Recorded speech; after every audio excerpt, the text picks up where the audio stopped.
नमस्कार, मेरा नाम है रमन भारद्वाज। इस सेशन में आपका बहुत बहुत स्वागत और अभिनंदन। ख्यातों में एक शब्द देखने को मिलता है उड़दा बेगनिया या उर्दू बेग में। अजमेर की तरफ से मल्लू खां, सिरिया खां और गुड़ले खां जब अटैक करने के लिए आए थे मेड़ता पर, तो कुछ महिलाओं को साथ में लेकर आए थे। उनकी पत्नियां नहीं थी, ये खरीदी हुई महिलाएं होती थी जिनके संबंध में उनके सोर्सेज में, जो मुस्लिम सोर्सेज है उसमें उनको उर्दू बेगम कहा जाता था, लेकिन जो मारवाड़ साइड की जो ख्यात है उसमें उनको उड़दा बेगनिया लिखा हुआ है। जोधपुर के शासक थे उस समय सातल देव, राव जोधा, जिन्होंने जोधपुर बसाया 1459 में। उनके पुत्र थे सातल देव 1489 से और 1492 ईस्वी तक। तो इनके जो सामंत थे उन्होंने उड़दा बेगनिया को पकड़ लिया। इन्होंने कहा छोड़ दो भाई, मत पकड़ो। वो छोड़ना नहीं चाहते थे, बोले कोई बात नहीं, एक काम करो, सिर मुंडवा दो। उन महिलाओं के सिर मुंडवा दिए गए और फिर मल्लू खां और इनसे कहा, बोले ले जाओ इनको। किस्सा बड़ा रोचक है, सुनना एक बार।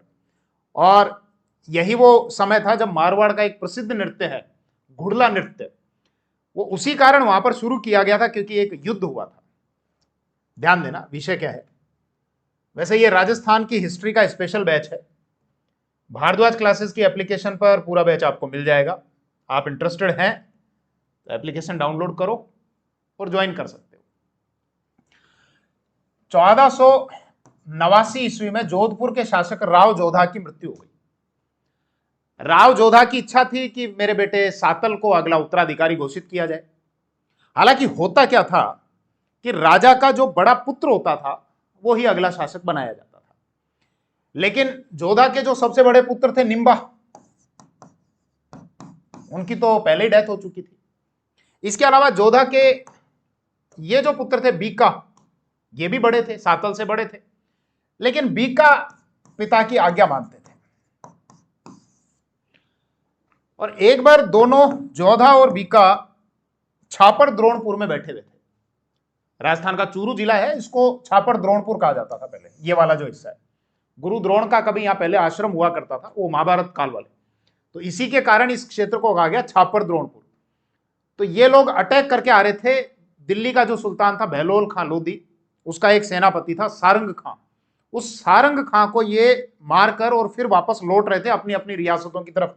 जोधा की ठीक है मैं जोधपुर की तरफ चला जाऊंगा और बीका मैं वापस बीकानेर की तरफ चला जाऊंगा। तो यहाँ कैंप लगाया इन्होंने, यहाँ पर रुके कुछ टाइम के लिए।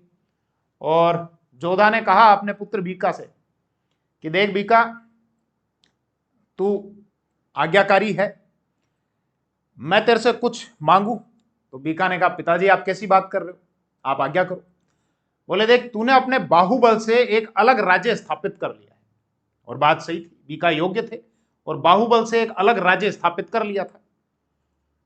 पहले पूरी बात बताता हूं। जोधा ने कहा कि देख, तूने अपने बाहुबल से एक अलग राज्य स्थापित कर लिया है, तो मुझे यह वचन दे कि तेरे भाइयों को जब मैं जोधपुर दूंगा तो तू जोधपुर पर अपना दावा नहीं करेगा। बोले और? बोले जो तेरे पास लाडनू वाला जो क्षेत्र है, भाई नागौर में आता था डेगना, डीडवाना, मेड़ता, मकराना, नावा, जायल, खींवसर, पर्वतसर, लाडनू। अभी नागौर को तोड़कर एक नया जिला बनाया डीडवाना और कुचामन, तो उसमें आता है अब ये लाडनू। बोले एक तो ये लाडनू वाला हिस्सा मेरे को दे दे और जोधपुर पर बेटा दावा मत करना। बोले बस पिताजी इतनी सी बात, आपकी आज्ञा शिरोधार्य। बोले लेकिन मेरी भी कुछ इच्छा है। बोले क्या? आपके जो राज्य चिन्ह हैं, आपकी तलवार, आपके तख्त, ये सब मुझे मिलने चाहिए। तो जोधा ने कहा बिल्कुल, ये बेटा ये सारे तेरे को मिलेंगे। हालांकि बाद में उसको लेकर विवाद हुआ था। सातल के बाद जो सूजा बने थे उन्होंने देने से मना कर दिया था, इसलिए बीका ने केवल जोधपुर पर इसलिए अटैक किया था कि मुझे वो राज्य चिन्ह दे दो, मैं वापस लौट जाऊंगा। और बीका वापस लौट गए थे। खैर, हम अभी ये बात कर रहे थे कि बड़ा बेटा बनता है, तो जोधा के बाद उनके बड़े बेटे नहीं बने थे, निम्बा की डेथ हो चुकी थी। बीका जो है इन्होंने पिता की आज्ञा के कारण जोधपुर का त्याग कर दिया था। इसके अलावा ये जो मेड़ता वाला क्षेत्र है वो जोधा ने अपने बेटे एक तो दूधा को दे दिया था और आधा जो हिस्सा है वो वरसिंह को दे दिया था। इसके अलावा जो भारमल थे इनके बेटे, उनको ये जोधपुर का बिलाड़ा वाला क्षेत्र दे दिया था। तो फाइनली सातल जो है वो जोधा की इच्छा से और अगले शासक बन गए। ये सातल, इधर आओ। अब हम बात क्या कर रहे हैं कि इन सातल के समय वो जो मुस्लिमों के साथ, मल्लू खां के साथ, नागौर के जो सूबेदार था उसके साथ जो महिलाएं आई थी, उनके सिर मुंडवाकर और फिर भेज दिए गए थे, लो भाई ले जाओ इनको, वापस ले जाओ। तो वो क्या किस्सा है उस पर चर्चा कर रहे हैं, तो ध्यान देना। वही जो मैंने मेड़ता आपको बताया कि जोधा ने एक तो अपने बेटे दूधा और बरसिंह, इनको मेड़ता का आधा आधा राज्य दे दिया। इनके टाइम पर अजमेर का एक सूबेदार था मल्लू खां, क्या नाम था, मल्लू खां। और मल्लू खां ने अटैक कर दिया मेड़ता के ऊपर। अब जब मल्लू खां का अटैक हुआ मेड़ता के ऊपर, तो मेड़ता वाले, ये मेड़ता वाला क्षेत्र, ये मेड़ता वाले दूधा और इसके अलावा बरसिंह, ये भागे भागे भागे भागे गए इधर सातल के पास में। बोले भाई साहब वो अजमेर वाले ने अटैक कर दिया।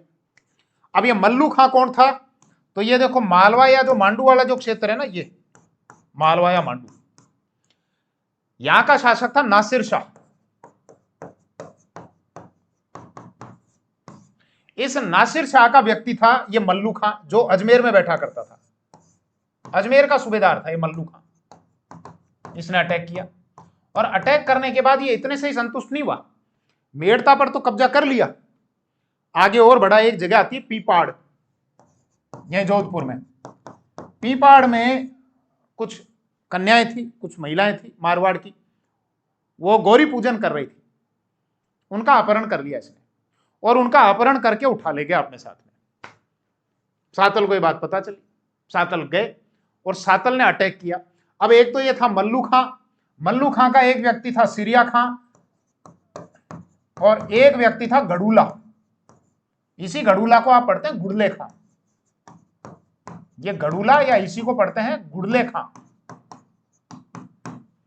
इन्होंने अपना कैंप लगा रखा था एक जगह पर, एक तालाब आता है कोसाणे का तालाब, एक जगह है, गांव है कोसाणा, तो वहां पर वो तालाब, तो कोसाणे स्थान पर कैंप लगा रखा था। सातल देव ने अटैक किया, मल्लू खां तो भाग लिया, गड़ूला को पकड़ लिया और गड़ूला को पकड़कर मार दिया और इसके पूरे शरीर में छेद ही छेद कर दिए। और छेद करने के बाद वो जिन कन्याओं का अपहरण किया गया था उन कन्याओं को छुड़ा लिया सातल ने, मुक्त हो गई वो कन्याएं तो।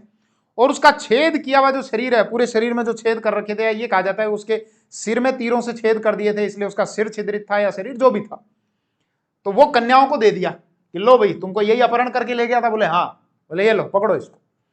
और कहा जाता है कि उस दिन वो खुशी के मारे सारी नाचने लगी। तो इसीलिए ये जो युद्ध हुआ था कोसाणे का युद्ध, जो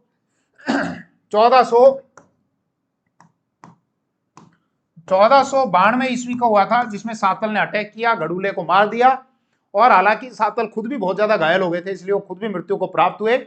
लेकिन गड़ूले का जो वो छिद्रित शरीर या सिर था उसको देखकर ये कन्याएं नृत्य करने लग गई। और उसी दिन फिर ये कहा जाता है कि उसी दिन से मारवाड़ में जो प्रसिद्ध नृत्य होता है जिसको गुड़ला नृत्य कहा जाता है, उस नृत्य की शुरुआत तब से मानी जाती है। लेकिन सातल की जब डेथ हुई, बहुत ज्यादा घायल हो गए थे, तो उससे पहले उनके जो सामंत थे उन्होंने इन मल्लू खां के साथ की जो महिलाएं थी, मुस्लिम जो महिलाएं थी, उनके संबंध में उदयपुर राज्य का इतिहास, गौरीशंकर हीराचंद ओझा की जो किताब भाग 1, उसमें लिखा हुआ है कि जब ये लोग अटैक पर कभी जाया करते थे युद्ध के लिए, तो अपनी पत्नी को साथ में ले जाने की बजाय, मतलब खुद की महिलाओं को ले जाने की बजाय, कुछ महिलाएं ऐसी होती थी जिनको खरीदा जाता था। पेज नंबर 174 है पार्ट 1 का। उनको खरीदा जाता था, उनके संबंध में एक शब्द प्रयुक्त होता था उर्दू बेग में, और मारवाड़ वाली जो ख्यात है उसमें उनके लिए लिखा गया है उर्दा बेगड़िया। तो उन सामंतों ने उनको पकड़ लिया, लेकिन सातल ने कहा छोड़ दो, महिलाओं को छोड़ दो। बोले नहीं साहब, बोले कोई बात नहीं, एक काम करो, इनके सिर मुंडवा। तो सिर मुंडवाने का मतलब होता है गंजा करना, कि गंजा करा दिया। बोले चलो ले जाओ भाई, तुम इनको ले जाओ महिलाओं को। तो ये वाला किस्सा है, बड़ा इंटरेस्टिंग था। तो ये राजस्थान की हिस्ट्री का स्पेशल बैच है। वैसे देखो, इसको प्रमोट करने के लिए बहुत लोगों ने काम किया था, इस गुड़ला नृत्य को। एक तो कोमल कोठारी थे, इसके अलावा देवीलाल सामर। देवीलाल सामर वही है जिन्होंने 1952 में राजस्थान के उदयपुर में भारतीय लोक कला मंडल की स्थापना की थी, कठपुतली वाला जो खेल होता है उसको प्रमोट करने के लिए। इसके अलावा मणिशंकर गांगुली भी थे, उन्होंने भी इस नृत्य को बहुत प्रमोट किया था। ये 3 लोग थे, इन्होंने इसको बहुत प्रमोट किया था। तो खैर चलिए, राजस्थान की हिस्ट्री का स्पेशल बैच का वीडियो है। इस पूरे बैच को ज्वाइन करने के लिए भारद्वाज क्लासेस की एप्लीकेशन पर जाइए और आप ज्वाइन कर सकते हैं। थैंक यू, जय हिंद।